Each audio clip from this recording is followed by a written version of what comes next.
जय माँ काली, जय महाकाल। कैसे हैं आप सभी लोग? आशा करती हूँ माँ कालिका की कृपा से आप सभी लोग बहुत सुखी होंगे। आप सभी के ऊपर माँ कालिका की, बाबा भैरवनाथ की, शिव शंकर की कृपा बनी रहे, ऐसी मैं माँ से प्रार्थना करती हूँ। तो आज की कुछ खास जानकारी के बारे में हम लोग बातचीत करेंगे आज। गुप्त नवरात्रि शुरू हो चुकी हैं और जो बच्चे माँ की साधना करते हैं, और गुप्त नवरात्रि विशेषकर माँ के साधकों के लिए होती हैं, और जो माँ की सेवा करते हैं सिद्धि के लिए होती है। तांत्रिकों के लिए, तंत्र विद्या के लिए ये गुप्त नवरात्रि बहुत बड़े दिन होते हैं। और जो बच्चे साधक हैं और वो साधना करना चाहते हैं, या जो बच्चे गृहस्थ हैं, वो भी गुप्त नवरात्रि की विशेषकर पूजा पाठ कर सकते हैं।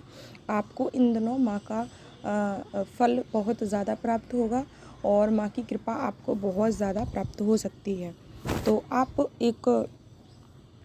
यदि आसान सा कार्य करते हैं और माँ की आपको कृपा चाहिए, आपको माँ की सिद्धि चाहिए, तो सिंपल से सिंपल पूजा के बारे में हम बात करेंगे कि माँ हमसे प्रसन्न हो जाए और हमको और हमारे परिवार को पूरा आशीर्वाद मिले।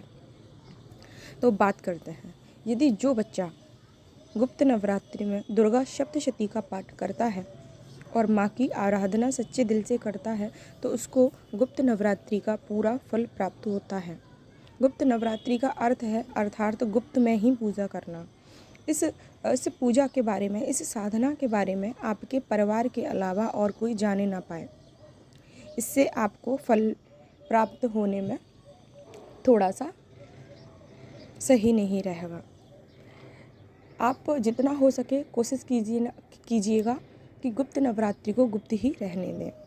यदि जो बच्चे दुर्गा सप्तशती का भी पाठ नहीं कर सकते हैं, क्योंकि दुर्गा सप्तशती में 13 अध्याय होते हैं और नियमित रूप से आपको पढ़ने होते हैं, उसमें भी काफ़ी नियमों का पालन करना पड़ता है। जिन बच्चों के पास टाइम नहीं है इतना, तो वो दुर्गा सप्तशती का यानी छोटा रूप सिद्ध कुंज का भी ले सकते हैं, जिसको पढ़ने से पूरा दुर्गा सप्तशती का फल प्राप्त होता है। तो आप यदि दुर्गा सप्तशती का पाठ करते हैं इन 9 दिनों में, या फिर सिद्ध कुंजिका का पाठ करते हैं, आपको माँ की सिद्धि प्राप्त हो सकती है।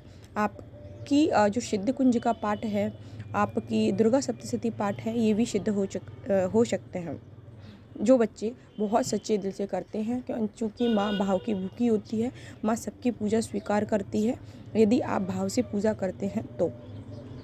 इसके अलावा यदि आप ब्रह्मचर्य का पूरा पालन करते हैं, प्याज लहसुन का 9 दिनों तक त्याग करते हैं, तो आपको और ज़्यादा फल की प्राप्ति होगी, क्योंकि आपके माँ शरीर में वास करने लगेगी। आपके ऊपर माँ कृपा करेगी और माँ सब कुछ देखती है, माँ जानती है कि मेरा बच्चा किस तरीके से पूजा कर रहा है। सिर्फ आपके भाव जुड़े होने चाहिए, माँ को माँ ही रहने दीजिए। आपको तांत्रिक पूजा करने की कोई ज़रूरत नहीं है, और मैं तांत्रिक पूजा बताती भी नहीं हूँ और मुझे आती भी नहीं है। मैं एक माँ की बेटी हूँ, आपकी तरह नॉर्मल इंसान हूँ, सिर्फ माँ की पूजा आराधना करती हूँ, वही आपके साथ शेयर करती हूँ।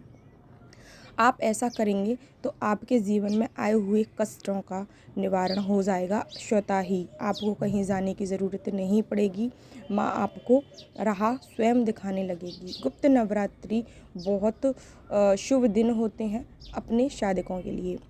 बड़े बड़े साधक होते हैं, माँ के बच्चे होते हैं, इन दिनों का बहुत इंतज़ार करते हैं। तो आशा करती हूँ आपको जानकारी पसंद होगी। नेक्स्ट वीडियो में बात करेंगे दुर्गा सप्तशती पाठ के क्या क्या अनुभव हो सकते हैं, जो बच्चे पूजा करते हैं क्या क्या माँ हमको संकेत देती हैं। तो जय माँ काली, जय माता दी।